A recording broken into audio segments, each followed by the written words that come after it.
오늘 주제가 공정인데요. 공정 문제는 진짜 뜨거운 주제일 수밖에 없죠. 특히 제가 오늘 이 강의를 여는 케이스는 대학 입시 부정입니다. 아니, 입시 비리가 우리 크리스찬들하고 뭔 상관이야? 이런 생각을 하실 수도 있는데, 대학 입시 비리와 공정, 이게 지금 한국과 미국의 가장 뜨거운 핫 이슈다. 저는 그렇게 봅니다. 일단 저 윌리엄 싱어라는 분이 지금 미국 부유층의 입시 비리를 체계적으로 해주신 분이에요. 지금 얼굴이 인상이 안 좋으시죠, 지금? 왜냐하면 검찰이 기소를 해갖고 구속되기 위해서 지금 집 앞을 나서는 사진이에요. 우리나라도 사실 최근에 교수 출신 정치인의 자녀 입시 비리 문제 때문에 부인이 구속되기도 했죠. 그런 걸 겪으면서 굉장히 지금 민감한 거예요. 이 시대에 그러면 우리 크리스찬들은, 특히 목사, 선교사, 또 여러 사역의 현장에 있는 우리 사역자들은 어떤 관점에서 성경적인 그 기준을 가지고 공정의 문제에 대해서 얘기해야 되느냐, 그리고 세상 속에 빛과 소금이 되기 위해서 참여할 것이냐, 그런 관점에서 오늘 한번 재미있게 얘기를 풀어보겠습니다.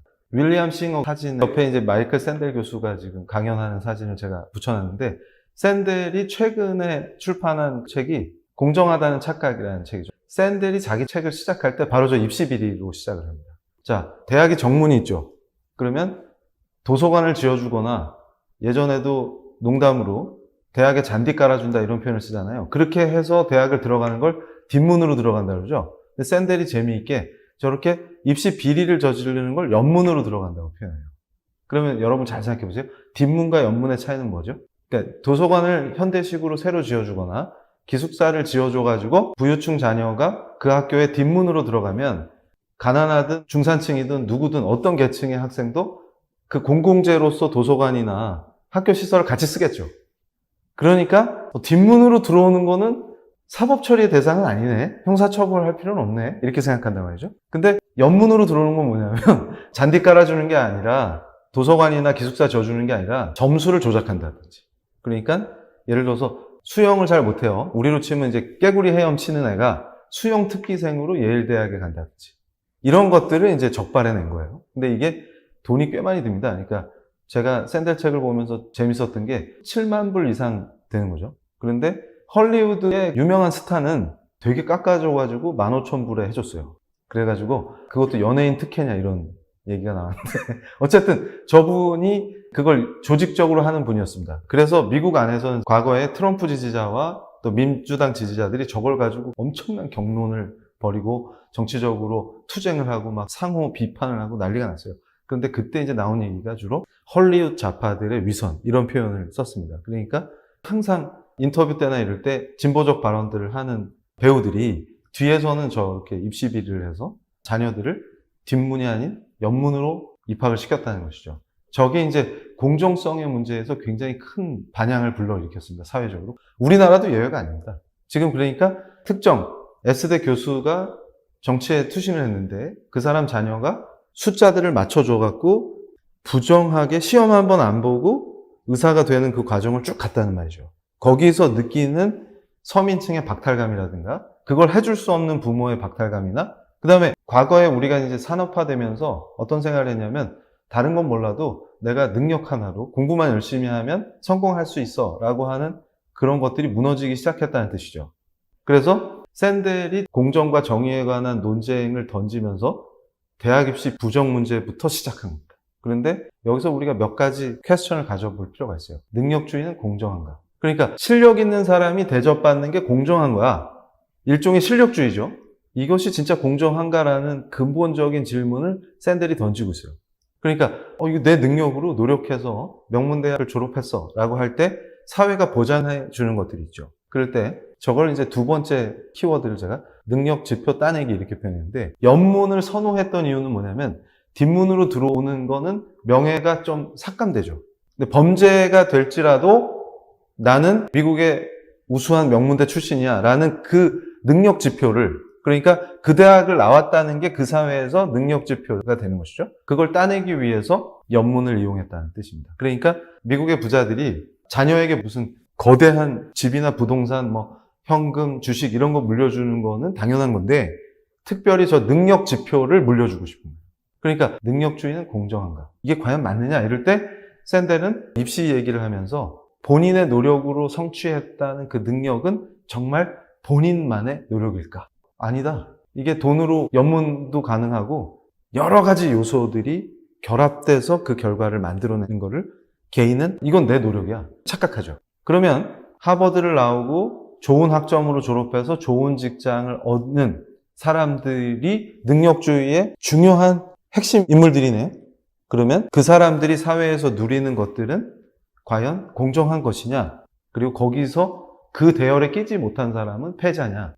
어떤 사회가 누굴 승자로 인식하느냐? 누굴 패자로 인식하느냐? 그리고 승자가 패자를 어떻게 대하느냐라고 하는 것들이 사회적인 문제일 뿐만 아니라 정치적으로 굉장히 강력한 지금 논쟁의 대상인 거죠. 결국 사회적 불평등 문제라든가 또 계층 간의 갈등이라든가 이런 것들이 정치적 이슈로 폭발할 때 저 공정성이라는 것이 굉장한 중요한 이슈가 되는 것입니다. 그런데 여기서 우리 목회자들께서 하나만 더 퀘스천을 더 가져주셨으면 좋겠는 게 공정 이퀄 정의입니까? 이러면은 공정으로서의 정의가 있어요. 이게 굉장히 인문사회 분야 전반에서 중요한 논쟁입니다. 그러면 정의로운 건 공정한 거야 라는 거로 묶어버린다면 여러분 아리스토텔레스 때부터 각자에게 각자의 몫을이라는 명제가 있죠. 그러니까 이게 내 권리인데 이게 내 몫인데 누군가 그걸 뺏어가거나 박탈되거나 이러면 그걸 교정해 줘야 되겠죠. 그리고 결국 배분의 문제가 됩니다. 명예는 누구에게 배분되는 게 공정한 거야? 혹은 공직은 대통령 자리는 누가 갖는 게 공정한 거야? 그 다음에 회장님은 누가 되는 게 공정한 거야? 경영자는 누가 하는 게 공정한 거야? 등등등의 수많은 얘기들이 다 이 공정과 정의의 문제와 연결되어 있습니다. 그러면 이제 기업에서 전문 경영인이 경영을 맡는 게 정의야. 이렇게 주장하는 사람들이 한국에 꽤 있었죠. 그리고 기업의 지배 구조에 대해서 굉장히 한국 기업들을 비판했죠. 그런데 사실 해외 학회에서 정의 논쟁할 때 한국 기업이 좋은 사례로 거론되는 걸 많이 접하면서 충격을 많이 받았어요. 그러니까 재미있는 것은 인간은 도토리 키재기식으로 왈가왈부하면서 막 논쟁을 벌입니다. 그런데 저는 깊이 말씀을 묵상하면서 하나님의 레벨에서 우리가 지금 옥신각신하고 있는 걸 보신다는 그 관점을 놓쳐서는 안 된다고 생각합니다. 그렇다면 여기서 우리 크리스찬들은 뭘 생각해야 될까요? 하나님의 절대 주권과 통치입니다. 저거는 팀 켈러 목사님이 기독교인의 관점에서 정의론을 얘기를 하는 것이죠. 그러니까 우린 하나님의 자녀로서 도덕적 존재입니다. 그리고 하나님의 절대 주권의 섭리와 통치 안에서 하나님의 정의를 바라보죠. 그러니까 굉장히 중요한 건 신론이에요.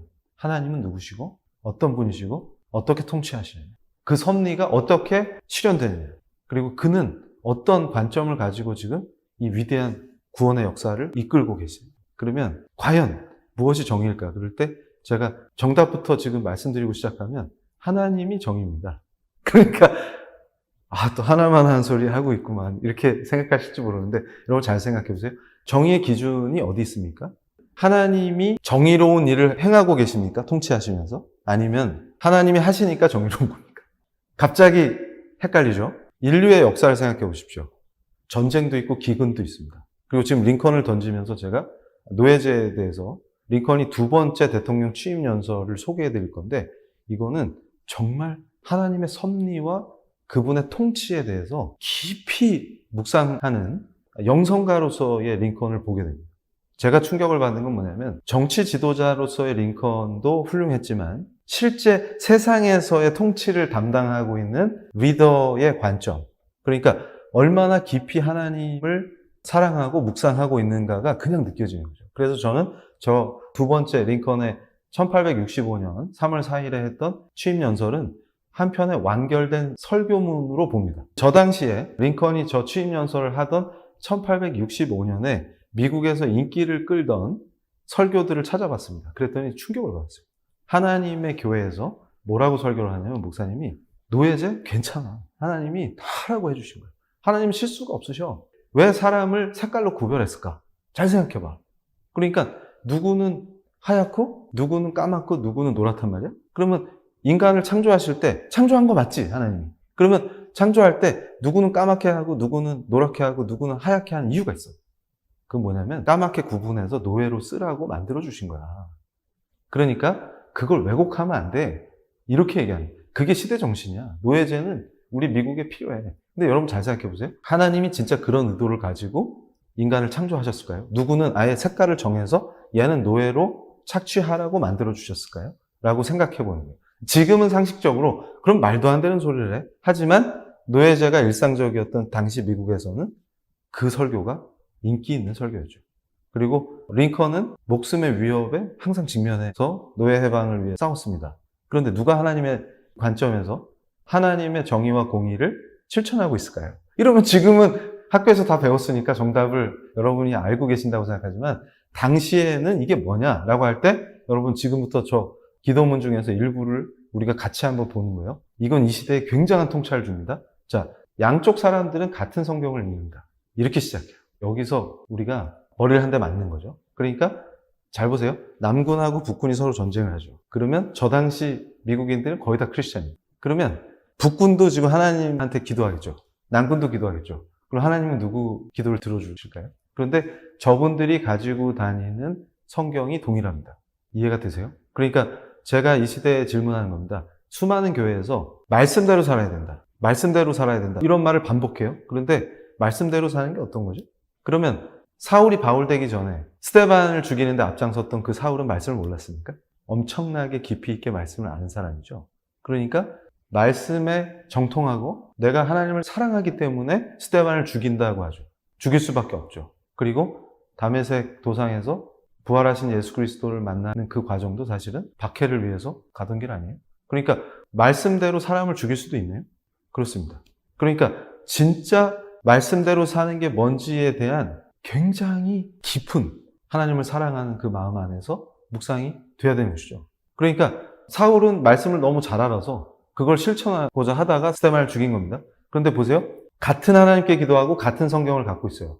그리고 같은 하나님께 다른 편을 공격하게 해달라고 기도를 통해서 도움을 구합니다. 그러면 어떤 사람들이 다른 사람들이 땀 흘리고 수고해서 생산한 빵을 빼앗은 일에 감히 정의로우신 하나님의 도우심을 구한다면 이는 참 이상한 일일 것입니다. 그러니까 흑인들이 피땀 흘린 것을 착취할 수 있는 것에 하나님께서 도와달라라고 기도하는 것이 과연 하나님과 양립할 수 있느냐? 하지만 우리가 판단하지는 맙시다. 여기서부터 더 멋진 말이 나와요. 양쪽 모두의 기도는 응답받을 수 없습니다. 링컨이 던지는 메시지는 양비론도 아니고 양시론도 아닙니다. 둘 다 맞아. 둘 다 틀려. 이런 수준이 아니에요. 중요한 건 잘 보십시오.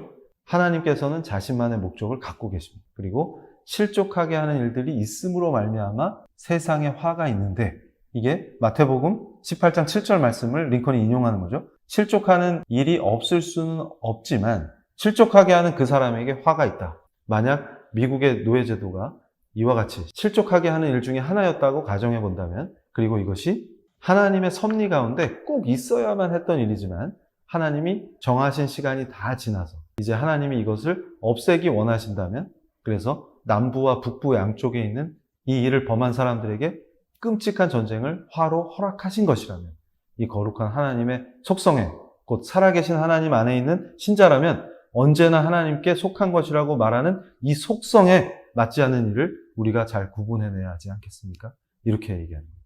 우리는 간절히 바라고 열렬히 기도합니다.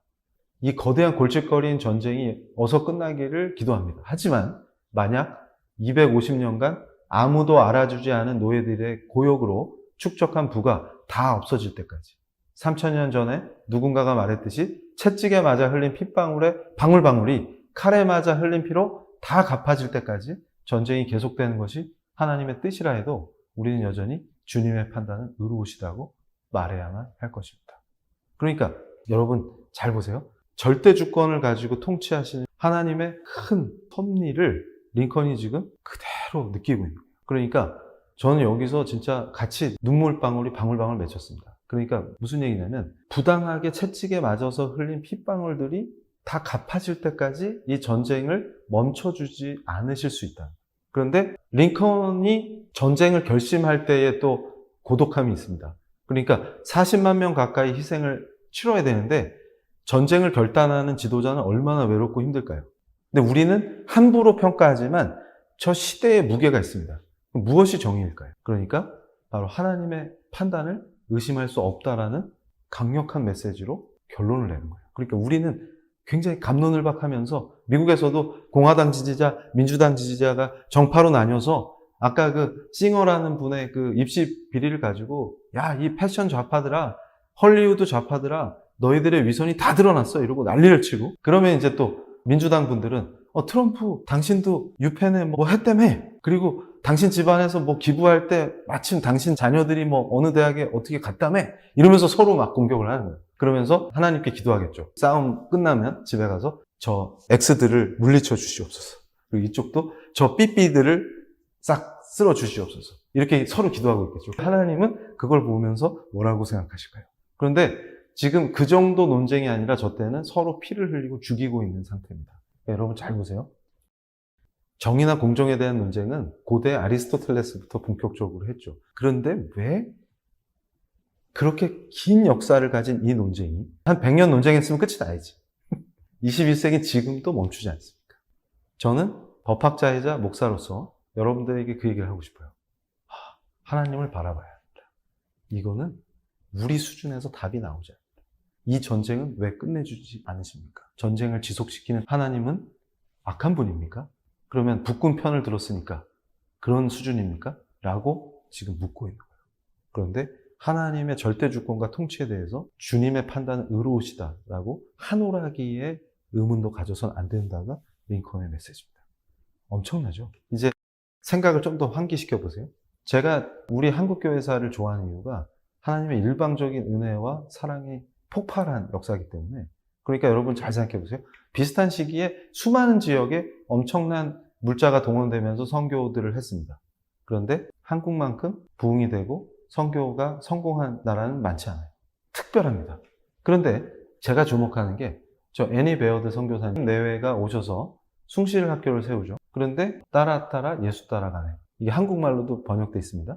애니 베어드 사모님의 관점에서 선교 과정에서 리얼하게 겪으신 얘기를 소설이라는 장르를 통해서 표현하신 거지 그게 완전 허구가 아니라고 저는 알고 있는데 저 따라 예수 따라가네 할 때 첫 챕터에 나오는 사람이 누구냐면 이름이 보배입니다. 보배. 근데 이 보배가 진짜 보배가 돼요. 무슨 얘기냐면 여러분 과거에 민며느리 제도 같은 게 있죠. 근데 그게 우리는 결혼 제도라고 생각하지만 구한말의 조선은 정말 끔찍했거든요. 사실 이게 인신매매예요. 휴먼 트래피킹입니다. 그러니까 그거를 결혼 제도로 포장해 놓은 거지 사실상 인신매매입니다. 그러니까 가난한 집의 소녀를 돈 주고 사서 민며느리로 사실상 인신매매 당해서 팔려왔는데 자기는 어린데 남편이랑 지내면서 구타당하고 가정폭력에 거기다가 이제 시어머니의 괴롭힘 뭐 온갖 핍박 속에서 지금 버티는 거예요. 그러다가 남편이 갑자기 급사를 하고 첫째 딸이 죽습니다. 그럼 절망적인 상태에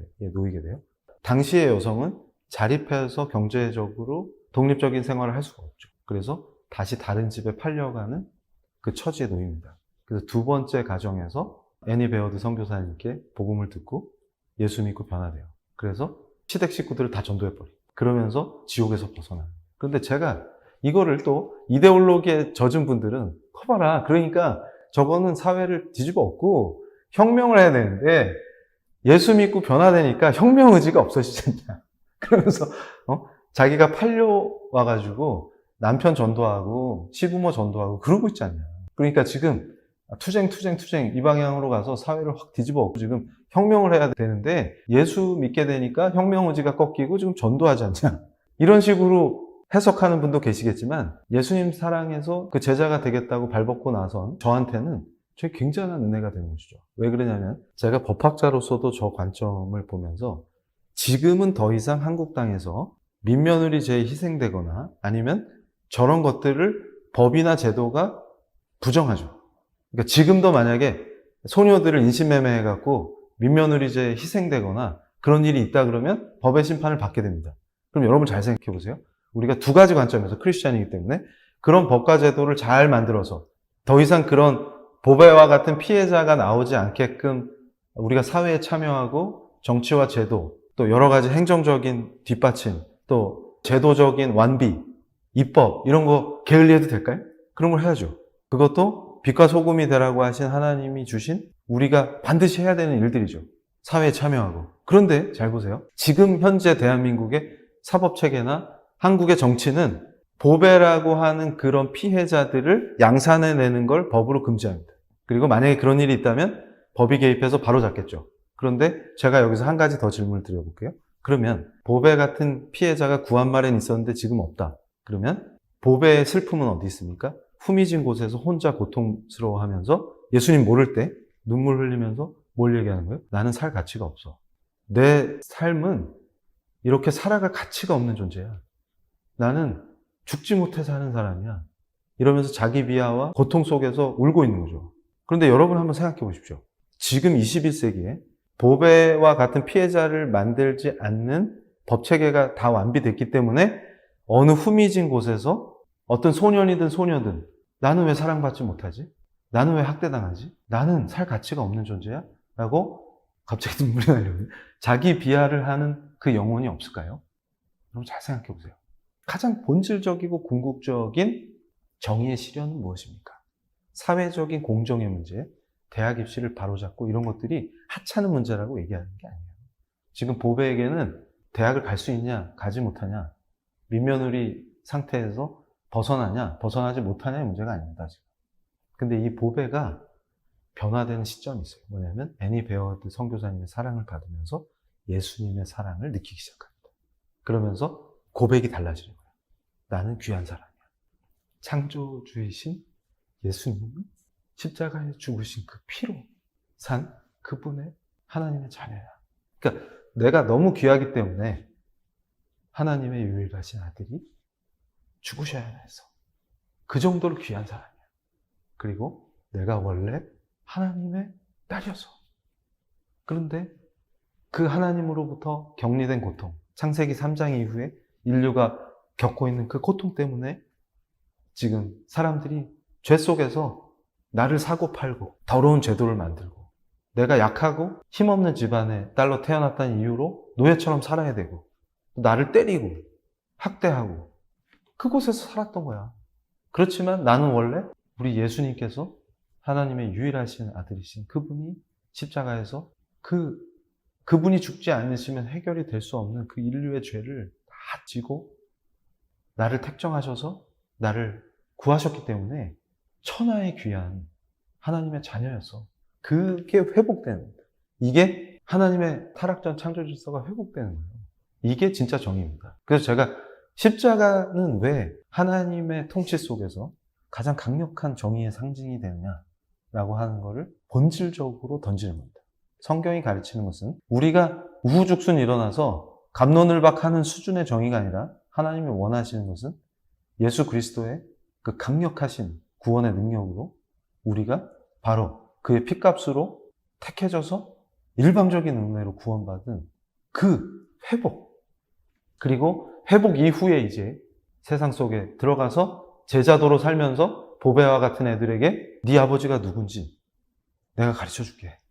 그리고 예수께서 그 모든 걸 감당하셔서 예수님께서 십자가에서 죽는 걸 허락하신, 그래서 너를 구한, 그 핏값으로 너를 산 그 귀한 존재야. 이거를 보배가 새로운 피조물이 될 수 있도록 그 복음을 전하는 그 가운데에서 이것이 끊임없이 확대되고 그 가운데에서 하나님이 보시는 그 진정한 정의가 십자가로 상징되는 그의 정의가 실현되는 것입니다. 그럼 공정하게 뭔가 잘못된 걸 바로잡기 위해서 크리스천은 어떻게 세상에 참여하고 어떤 활동들을 해야 할까? 이럴 때 위르겐 몰트만 박사가 신학자로서 행동주의를 막 얘기해요. 근데 저는 복음주의 크리스찬으로서 그거 용납하지 않습니다. 무슨 말이냐면 이 시대의 교회와 신학과 목회가 왜 그렇게 힘이 없느냐? 하나만 한 얘기나 하고 그냥 성도들은 졸고 있고 이런 분위기에서 아무런 실천력도 없고 행동력도 없고 힘도 없고 파워도 없고 세상에 나가면 그냥 바보 취급이나 당하는 그런 존재로 전락했다. 그런데 몰트만적인 사고는 그거예요. 행동하자. 그러니까 행동합시다. 이러면 어떻게 할까요? 내가 내 힘으로 새 하늘과 새 땅을 건설한다는 식의 논리들. 내 빠질 것이냐. 그러면서 여러분, 우리 기독교인들은 항상 성경이 가르쳐주는 종말론에 대해서 예수님께서 재림하신다는 거에 대해서 깊이 묵상을 해야 됩니다. 근데 이 정의의 문제는 이 종말론과 매우 관련돼 있어요. 근데 이걸 우리가 놓칩니다. 그래서 저는 우리 목사님들께 그 얘기를 해드리고 싶어요. 법학자이자 목사로서 종말론이 우리에게 가르치는 그리고 성경 전체의 맥락 속에서 우리는 어떻게 살아야 됩니까? 그럴 때 여러분 잘 생각해 보세요. 자, 예수님 재림하시면 다 끝나죠. 다 회복됩니다. 새하늘과 새 땅이 그냥 우리의 노력으로 되는 게 아니라 예수님 다시 오시면 됩니다. 그러면 우리는 어리석은 판단을 할 수 있습니다. 그럼 땅굴 하나 파고 들어가서 예수님 오실 때까지 기다리면 돼요. 실제로 그런 분들이 역사 속에 많았죠. 그러니까 잘 생각해 보세요. 아니, 우리가 하긴 뭘 합니까? 해봤자 사고나 치고 열심히 해봅시다. 그러면 더 큰 사고 나는 건데. 그러지 말고 그냥 조용히 굴 파고 들어가서 주님 다시 오실 때까지 짱 박혀 있읍시다. 이러면 해결이 됐네? 그래서 극단적인 세대주의자들은 그런 식으로 생각할 수도 있겠죠? 근데 여러분 잘 생각해 보세요. 하나님께서 과연 그렇게 말씀을 하시는가? 그럼 뭘까요? 도대체 하나님 나라는 뭡니까? 그러면 우리 신약 성경이 가르치는 것은 이미 그러나 아직이잖아요. 그러니까 이미 하나님 나라는 시작됐어요. 그렇지만 아직 완전한 하나님 나라는 임하지 않았어요. 그러니까 우리가 착각하는 게 몰트만이나 이런 분들 괜히 또 몰트만을 딱 찍어가지고 지금 또 여러분들이 붕괴하고 계실 수도 있는데 제 취지를 이해하시면 행동해야 됩니다. 그러나 이 행동의 관점이 달라요. 우리는 새하늘과 새 땅이 우리 힘으로 만들어진다라는 식의 불경을 해서는 안 됩니다. 유물론자들이나 크리스찬들이나 내 힘으로 유토피아를 만들거나 새하늘과 새 땅, 하나님 나라를 건설해 보겠다라고 하는 것들은 대재앙으로 변합니다. 그러니까 중국의 마오쩌둥도 뭐라 그랬어요? 지상에 인민의 유토피아를 세워보자 하고 난리쳤는데 어떻게 됐어요? 7천만을 학살했죠. 그러면 일부 크리스찬들이 야, 성경은 사회주의적인 거야. 우리 혁명하자. 자본가들을 다 때려잡자. 이렇게 해서 실제로 다 때려잡으면 어떻게 될까요? 캄보디아는 수많은 지식인과 자본가들을 다 죽였지만 지금 천국이 됐나요? 거기는 기독교권이 아니라서 그럴까요? 인간의 부질없는 노력들이죠. 이거는 하나님을 모르기 때문에 또 성경을 모르기 때문에 하는 짓들입니다. 그렇다면 우리는 어떻게 해야 될까요? 여기에 답이 나와 있습니다. 답은 뭐냐? 제자도예요. 제자도. 그러니까 예수님께서는 니네 굴 파고 들어가서 기다려라 라고 말씀하신 적이 없어요. 어떻게 살아라 라고 하는 것을 분명히 말씀하셨어요. 빌레몬서가 매우 짧지만 빌레몬서 강의할 때 제일 좋아하는 대목이 있어요. 독일의 유명한 정치 철학자가 저는 그분을 엄청 비판하는데 그분은 저 같은 사람을 싫어하겠죠? 바울 신학이 또 기독교가 성경이 사람들을 무기력하게 만들어서 사회혁명을 막는다 이렇게 생각하세요. 그래서 그분이 드는 게 빌레몬서예요. 예를 들면. 그래서 빌레몬서를 인용하면서 종 오네시모를 형제와 같이 대하라. 그러니까 어떻게 돼요? 교회에 가면 종인데 이 노예제도를 끝장낼 투쟁에 앞장서지 않고 교회에 가면 형제로 대해주니까 투쟁 의지가 떨어지겠죠. 그걸 지적하는 거예요. 그래서 이 바울과 기독교와 성경이 문제예요. 이렇게 얘기합니다. 근데 저는 반대로 하나님의 통치 안에서 그 이사야서에 나오는 것처럼 제가 고양이를 예뻐하는데 야옹이하고 표범이 친구 먹고 사자가 토끼랑 놀아 안 잡아먹어. 둘이 장난쳐. 거기서 내가 풀밭에 딱 누워가지고 예수님 사랑한다 막 찬양하고 있는 거 생각하면 기분이 끝내주죠. 그런데 그것은 예수님이 다시 오셔야 현실이 됩니다. 그런데 자, 로마 시대입니다. 로마는 어떤 나라예요? 굉장한 위계사회입니다. 그런데 그 안에서 진짜로 형제자매가 돼요. 재물도 어떻게 했어요? 아주 특수한 상황이죠. 사도행전 2장에 필요에 따라 나누는 그것은 제도나 이데올로기로 실현이 불가능합니다. 그래서 총칼이 등장하는 거예요. 그걸 제대로 이루겠다. 혹은 인간이 만든 국가로 실현하겠다 이렇게 되면 시체가 산으로 쌓이는 것이지 더 좋은 나라가 되지 않습니다. 그러나 어떻게 돼요? 철저하게 예수님 사랑하는 사람들이 모인 교회 안에서 종이었던 오네시모는 형제가 됩니다. 그럼 이분들은 진짜로 그 안에서 천국을 맛보고 있는 거예요.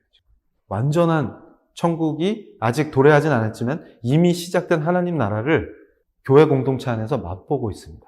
보배는 아직 구한말의 그 더러운 정치가 청산되고 대한민국이라는 새로운 질서 안에서 더 이상 여성이란 이유 하나만으로 착취를 당하고 권리를 빼앗기고 억압되고 학대당하는 그 제도에서 벗어났죠. 그렇지만 벗어나지 않은 그 구한말 공간 안에서도 보배의 가정은 이제 어떻게 됐어요? 예수 믿고 변화된 가정을 통해서 천국을 일부 맛보고 있습니다.